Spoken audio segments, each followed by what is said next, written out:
There is a story most people believe about whaling, and it is a comforting one. It goes like this. For centuries, men in wooden ships chased whales across cold seas to light the world's lamps.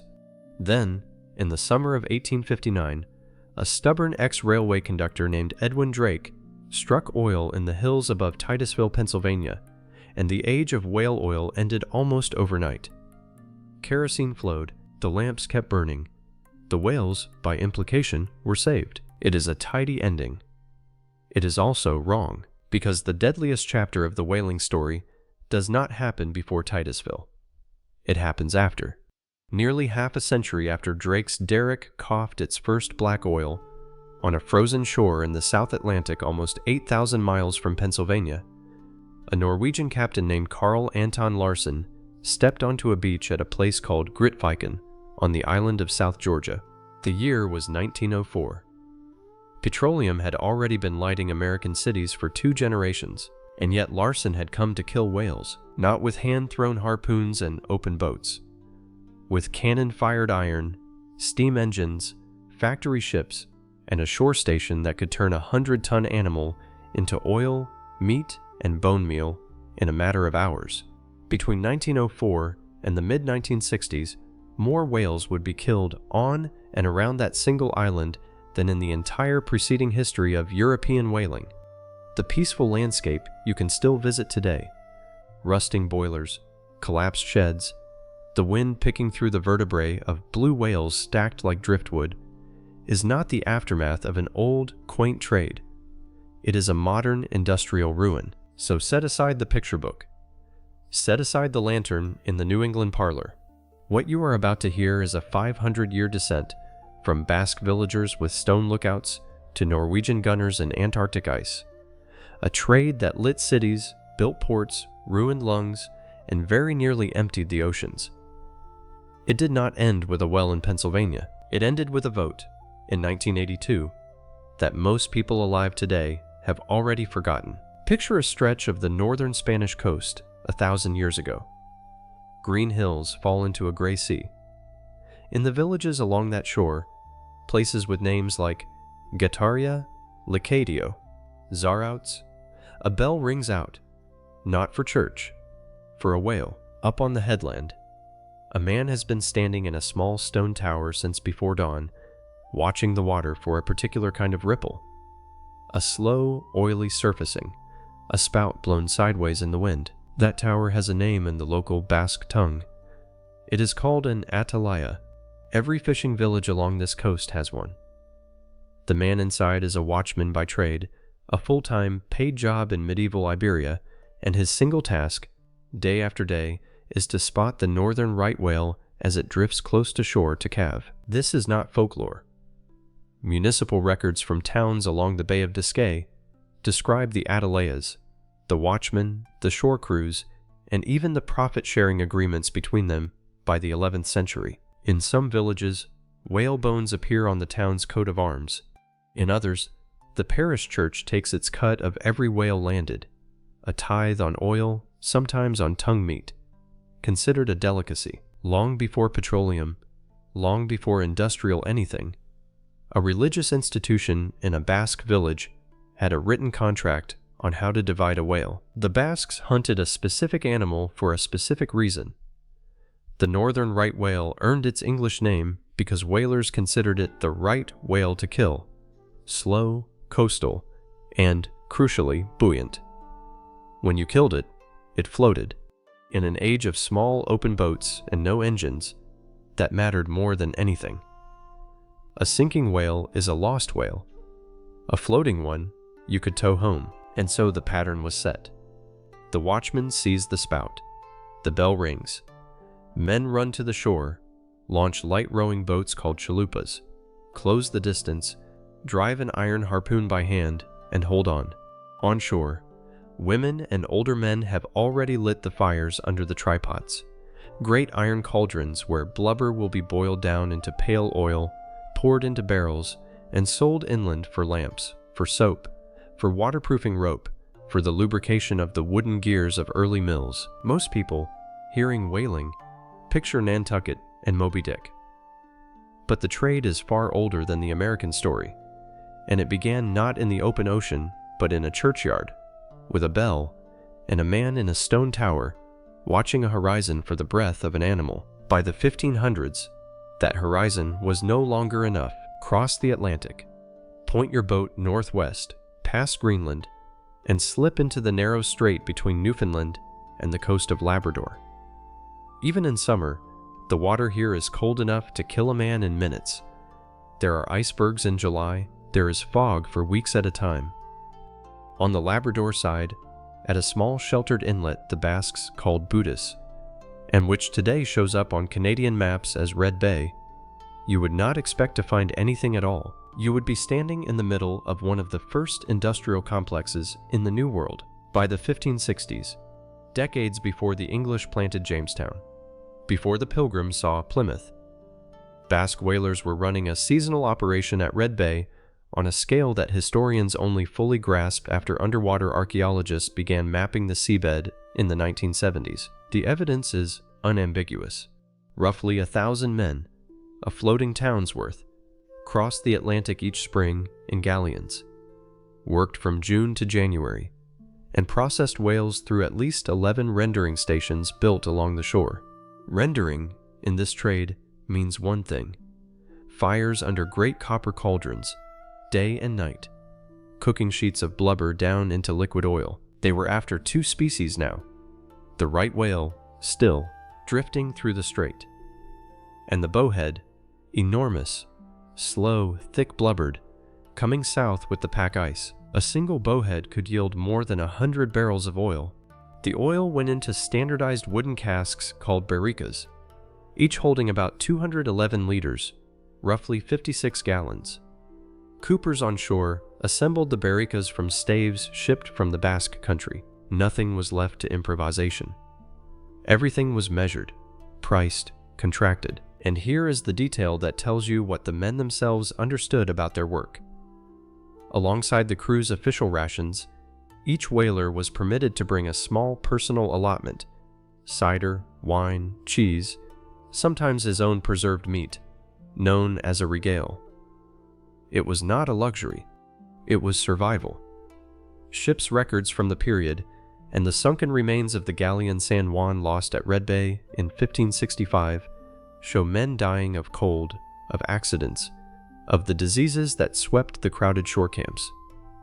The regale was a hedge against a winter that might strip you of everything else. Think about what this was. 4 centuries before Grytviken, 450 years before petroleum, a coordinated Atlantic industry was already lighting European homes with oil rendered from Arctic whales, on a coast most Europeans could not have found on a map. And when the right and bowhead whales of the strait grew scarce, as they inevitably did, the Basques did not stop. They looked north, toward colder water, toward a bay the English and Dutch would soon come to blows over. In 1596, a Dutch navigator named Willem Barents, searching for a passage over the top of the world to China, sighted a jagged, snow-covered coastline and named it Spitsbergen, the Pointed Mountains. What Barents did not know was that its fjords were thick with bowhead whales, so unafraid of ships that they could be killed almost from the deck. Word travels fast in a trade that lives on secrets. By 1610, an English company with a royal charter, the Muscovy Company, chartered decades earlier in London to trade with Russia, had sent its first whaling expedition north, using pilots hired from the Basque country because no Englishman yet knew how to render an Arctic whale. The Dutch followed within a year. Then the Danes. Then the French, the Hamburgers, the Basques on their own account, and the fjords of Spitsbergen, empty for most of human history, became the site of a strange, contested boomtown that would not have looked out of place in the Industrial Revolution 2 centuries later. Its name, from the Dutch, was Smeerenburg, literally Blubbertown. Founded in 1619 on the small island of Amsterdam Island on the northwest corner of the Spitsbergen archipelago, Smeerenburg was a summer factory town in the ice. At its peak in the 1630s, it may have housed something like 200 men at a time in wooden houses raised on stone foundations with barrel yards, forges, a bakery, and rows of enormous copper tripods set on brick furnaces along the shore. Ships anchored in the bay. Whales were killed just outside it, towed in, and stripped alongside the vessels. Blubber was flung onto the beach. Fires burned around the clock. On calm days, the smoke could be seen from 30 miles out to sea. For a generation, Smeerenburg was one of the most productive industrial sites on Earth. And then it wasn't. The usual story is that the whales simply ran out. That is not quite right. The truth is stranger and more instructive. Yes, the bay-hunted bowheads grew scarce as easy killing thinned the population that had come inshore to feed. But something else was happening that the whalers and later generations would not fully understand for centuries. The climate itself was turning. What historians now call the Little Ice Age was tightening its grip on the North Atlantic through the middle of the 1600s. Pack ice began pushing further south, earlier, and staying longer. The fjords that had teemed with whales in June were choked with ice in July. Ships could not reach the killing grounds. Blubbertown's fires guttered. By the 1660s, the town was largely abandoned. By the early 1700s, only stone foundations and rusted hoops remained. The whales that survived retreated to waters no shore-based fishery could reach. The industry did not die. It moved. It went to sea. There is a moment in the story where you can almost hear the hinge turn. It is 1712. A small Nantucket captain named Christopher Hussey, hunting right whales close into shore, is blown offshore by a sudden squall. Out in the open Atlantic, farther from land than his little sloop was ever meant to go, he sights a strange whale. Not the sluggish coastal animal his father hunted. Something bigger, blockier in the head, moving in a small pod. He kills one. He tows it home. What Hussey has just killed is a sperm whale. And a sperm whale is a different creature, commercially and mechanically, from anything the trade has known. Inside its enormous square head sits a reservoir of a clear, waxy substance the whalers will come to call spermaceti.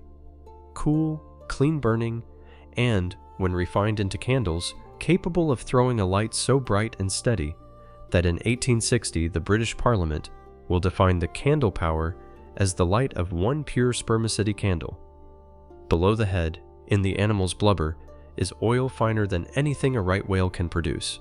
Sometimes, in its gut, a lump of gray waxy secretion called ambergris, which perfumers will pay for by the ounce. There is one problem. Sperm whales do not come to shore. They live out in blue water, in pods, thousands of feet down for much of the day. To hunt them, you cannot wait for a bell to ring on a headland. You must go and find them. And so the Nantucketers do something almost no one had done before. They start building their tripods, the great cast iron rendering cauldrons, not on shore, but on the ships themselves. Bricked into a housing of fire brick and lead, set on the main deck between the fore and mainmasts, the shipboard try-works meant that a whale could be killed, stripped, and cooked into barrels of oil while the vessel kept sailing. The land became irrelevant. The ship was now the factory. The consequences were staggering. A Nantucket whaler in the 1650s might have been gone 3 weeks. By the 1770s, voyages of a year were routine. By the middle of the 1800s, 4-year voyages were normal. American whale ships were rounding Cape Horn, hunting off the coasts of Chile, Peru, Japan, and the mid-Pacific atolls. In 1789, the ship Amelia became the first to take sperm whales in the Pacific. Within 2 generations, there was almost no ocean on Earth an American whaler had not entered. And this is the thing to hold in your mind as we move on. The most familiar image of whaling, the one from the paintings, the museum dioramas, the harpoon in the schoolroom textbook, is not the beginning of the trade, it is the middle. By the time young men in New England were signing their names to ships' articles, the industry was already 6 centuries old and had already killed more whales than any hunt in history. The richest chapter was still to come. Walk up William Street in New Bedford, Massachusetts, on a clear evening today, and you will pass Greek Revival mansions with fluted columns, brass door knockers, and fanlights over the doors that would not look out of place in a European capital. These are not the houses of merchants who did well. These are the houses of a small, particular class of men who, within the span of a single lifetime, became some of the richest people on Earth by turning oceanic slaughter into an urban economy. Most Americans, if you ask them what city bankrolled the young United States, will guess New York, or Boston, or perhaps Philadelphia. Very few will name New Bedford. And yet by 1823, this small port on the Acushnet River had overtaken Nantucket as the world capital of whaling. And by mid-century, it possessed one of the highest per capita concentrations of wealth anywhere on the planet. The mechanics are worth understanding, because the fortune did not come from nothing. New Bedford had one geographic advantage over its older rival across the Sound. Nantucket sat behind a shifting sandbar that grew shallower each decade, so that the ever larger whale ships of the 1800s increasingly could not enter their own home port fully loaded. New Bedford had deep water. When the whale trade required bigger hulls, longer voyages, and heavier cargoes, the ships went where the water would take them. Then came the second advantage. In 1840, the New Bedford and Taunton Railroad reached the wharves. Suddenly, the barrels of oil that had once left slowly by coastal schooner could be loaded straight onto rail cars and pushed inland to Boston, Providence, New York, the mills of the Merrimack Valley, and beyond. The city became not just a port, but a terminus, the mouth of a pipe pouring illumination and lubrication into an industrializing continent, and the numbers followed. In 1853, the peak year, the American whaling industry sold roughly $11 million worth of whale products, spermaceti candles, sperm oil for the finest lamps, common whale oil for streetlights and machinery, whalebone for corsets. In today's money, that figure is measured in the low billions of dollars. The bulk of it flowed through the counting houses on New Bedford's waterfront. Herman Melville, who sailed as a green hand out of nearby Fairhaven in 1841, called it perhaps the dearest place to live in all New England. What is easy to miss, standing today outside those brick counting houses along Water Street, is what kind of city this was. Not a quaint fishing town. A dense, sooty, foul-smelling industrial hub, its wharves stacked with staved barrels, its air thick with the smell of boiling blubber, its counting rooms lit by the very product they sold. It was, in every meaningful sense, an oil city.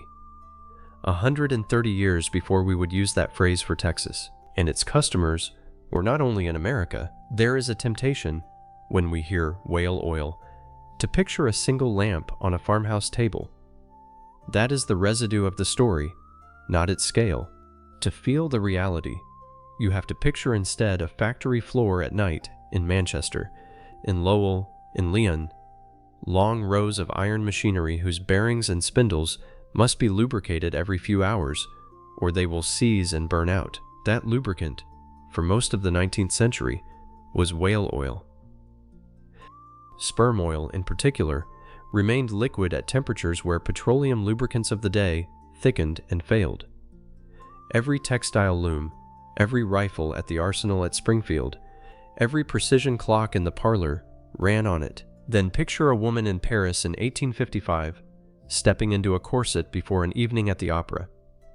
The stays that hold her waist, flexible, resilient, capable of being bent hard without breaking, are cut from baleen, the strainer plates that hang inside the mouths of certain whales. In the trade, this material was called whalebone, though it was not bone at all. It was keratin, the same protein as your fingernails, harvested from the jaws of right whales and bowheads by the hundredweight. Umbrella ribs, buggy whips, skirt hoops, riding crops. The scaffolding of a whole Victorian silhouette rested on the mouths of dead animals. The scale required to feed this appetite is staggering and easily overlooked. Between 1841 and 1845 alone, the American whaling fleet counted 672 registered vessels, more ships than the navies of most nations of the time. Together they employed something on the order of 18,000 men. And these fleets did not confine themselves to remote polar seas. The Gulf of Mexico, tucked against the southern coast of the United States, hosted a documented whaling fishery of its own between 1788 and 1878, with at least 204 whaling voyages recorded across those 90 years, hunting sperm whales in warm water within sight, on clear days, of American shores. Here is where the assumption tips over. Most people, told that whaling was for lamp oil, picture a niche of the economy. It was not a niche, it was infrastructure.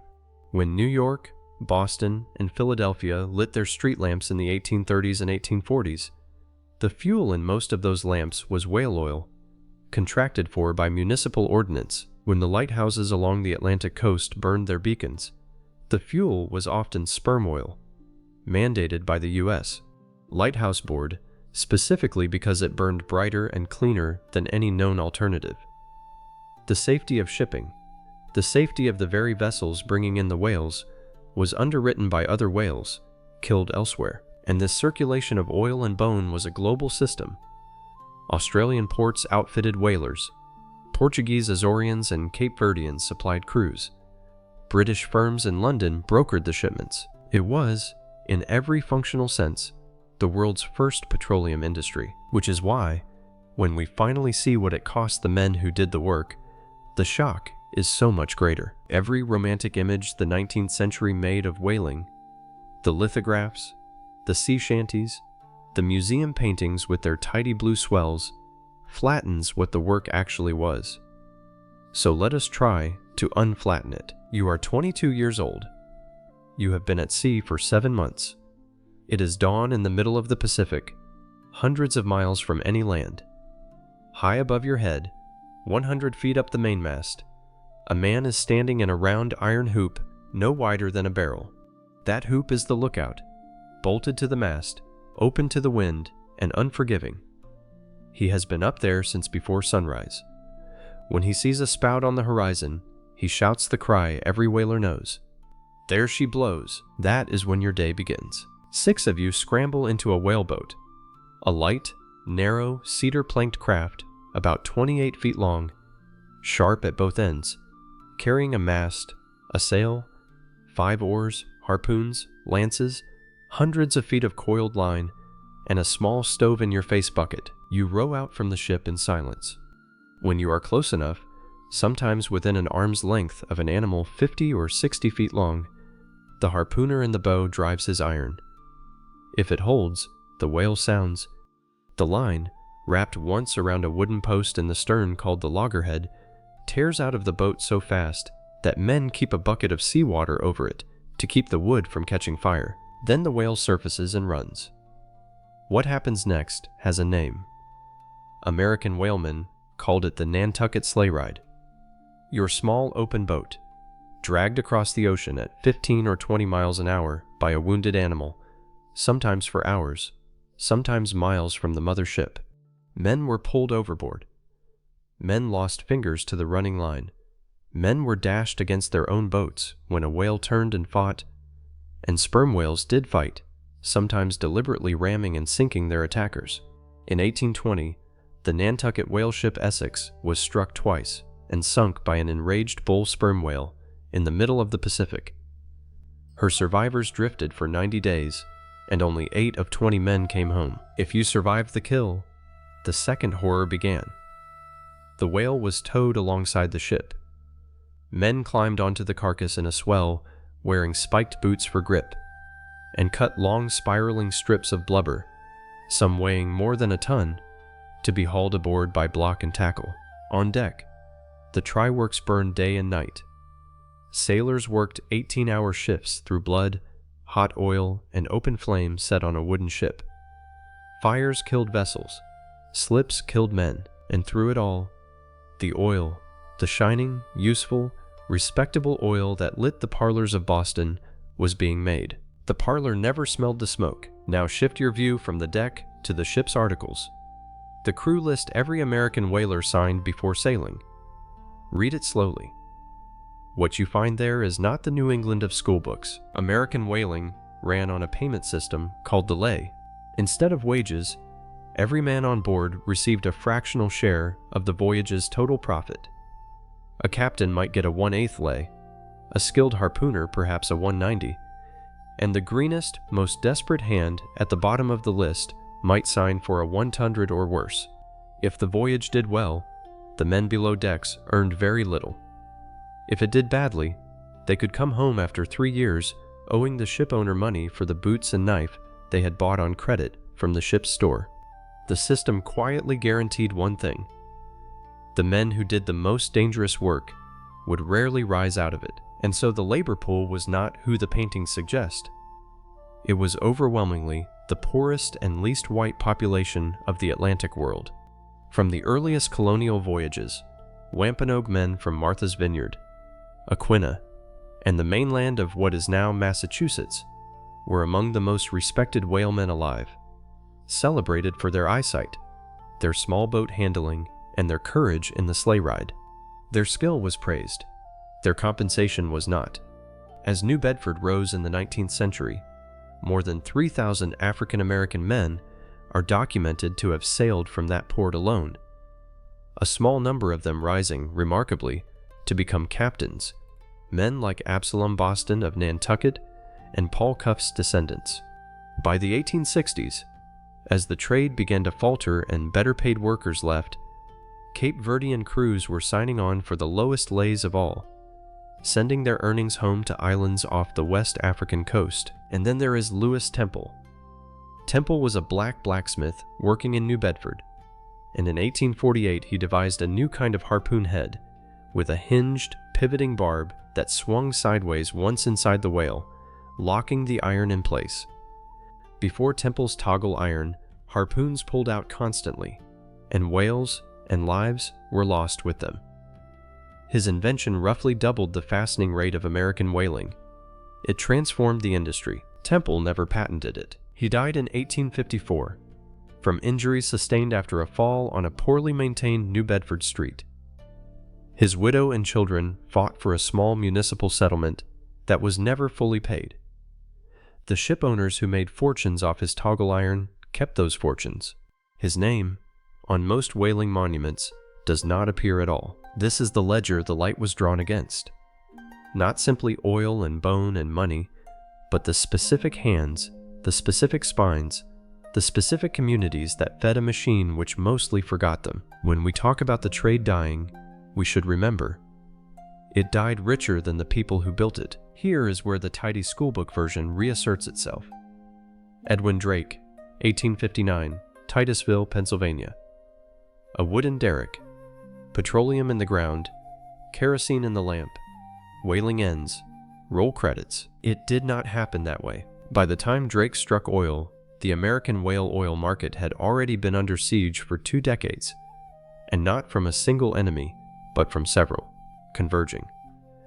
In the 1830s, a fluid called camphene, distilled from turpentine and alcohol, had become widely available as a cheap, bright lamp fuel.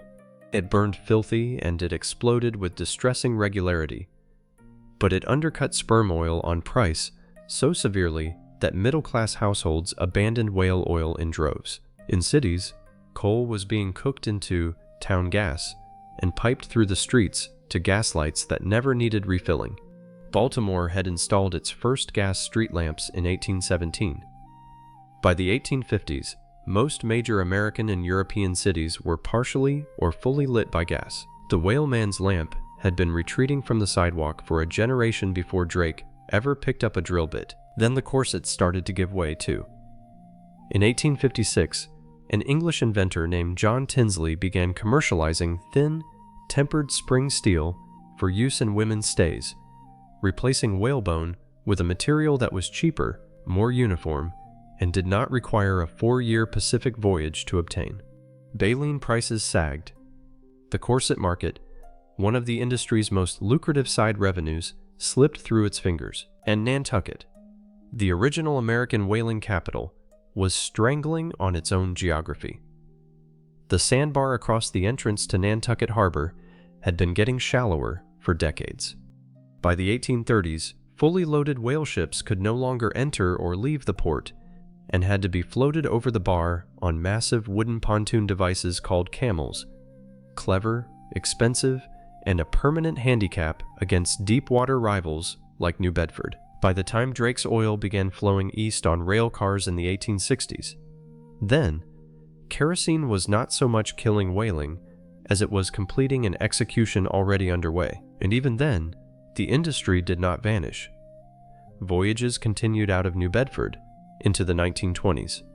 The last surviving American whale ship, the bark Wanderer, sailed from that port and was wrecked in a hurricane at Cuttyhunk in 1924. Long past the point when most Americans had forgotten the trade existed, men were still sailing under sail, still lowering wooden boats, still throwing iron by hand, but the center of the story had already moved. It had crossed the Atlantic, and then it had crossed the equator, and it was about to grow deadlier than anything the Yankee whalemen had ever imagined, because a Norwegian, in the same decade Drake struck oil, was thinking about a cannon. His name was Sven Foyn. He was a devout Lutheran, a shipmaster from the town of Tunsberg on the Norwegian coast, and he was, by all accounts, personally horrified by how hard whales were to kill with a handheld iron. In 1868, after years of tinkering, he perfected a device that would erase the old whaling world entirely.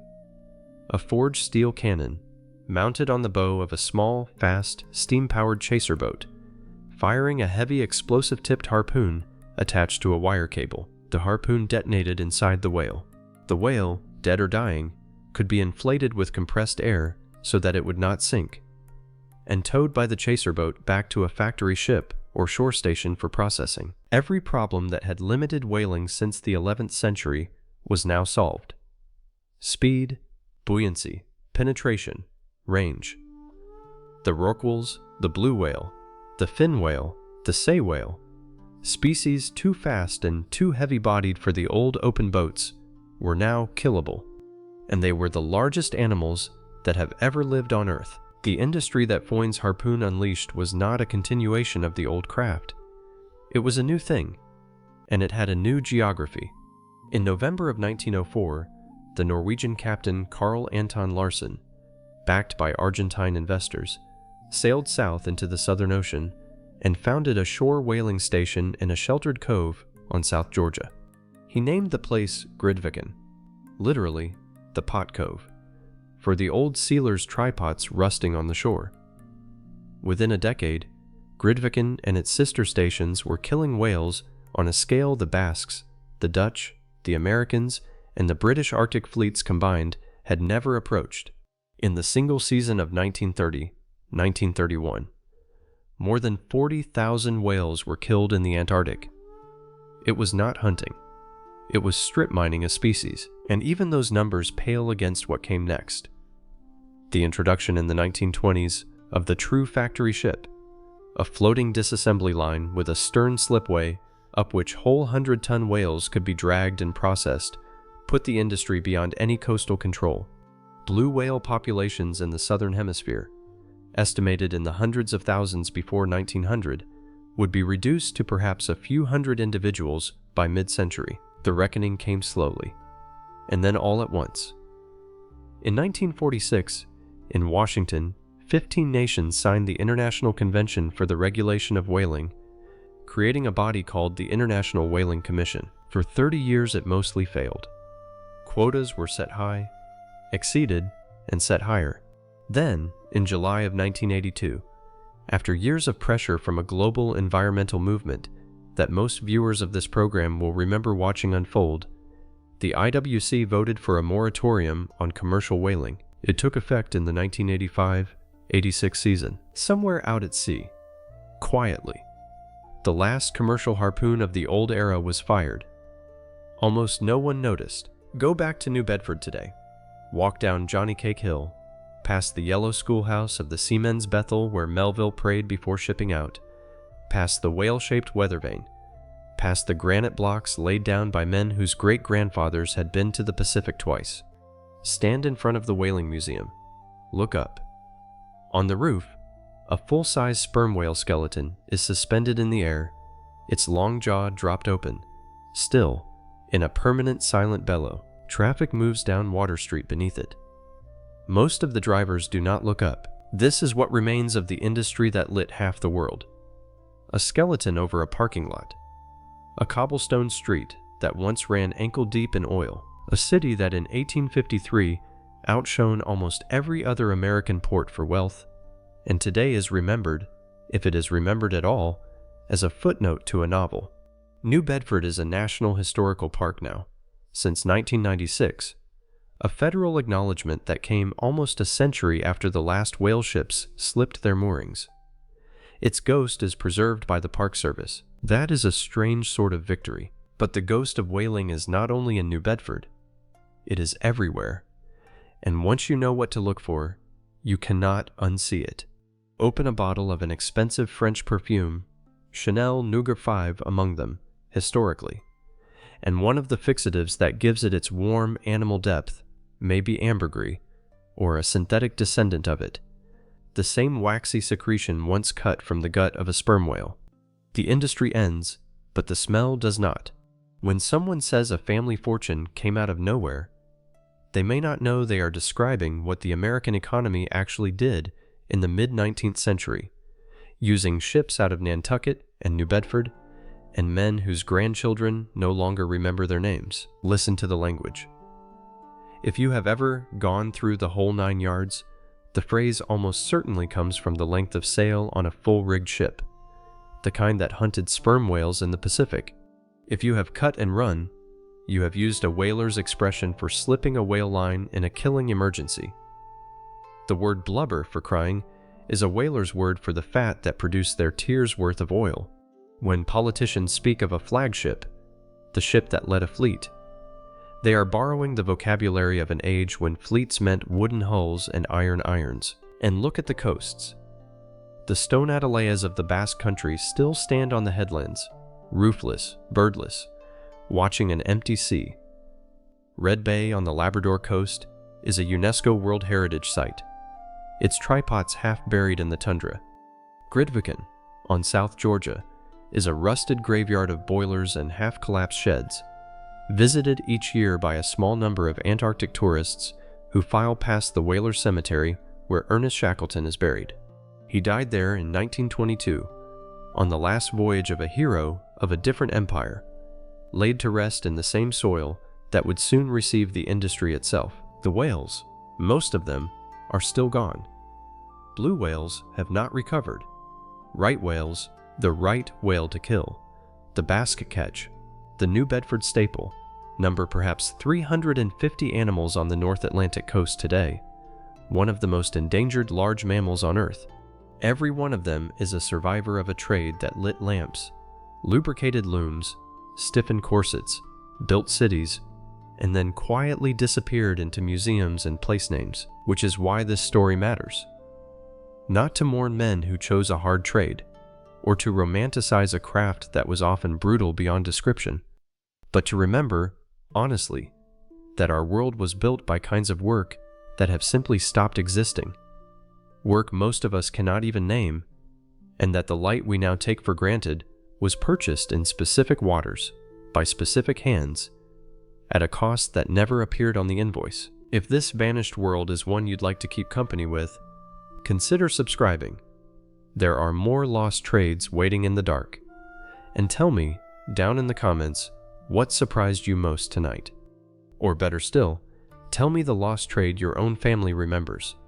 The grandfather who did it. The tools left in a shed. The skill nobody thought to write down. Those are the stories the history books miss. The lookout on the headland has gone home. The lamp on the parlor table has gone out. But somewhere, in a word you use, in a scent you love, in the deep water off a coast you know, the whales are still there, and so, faintly, is the trade that hunted them.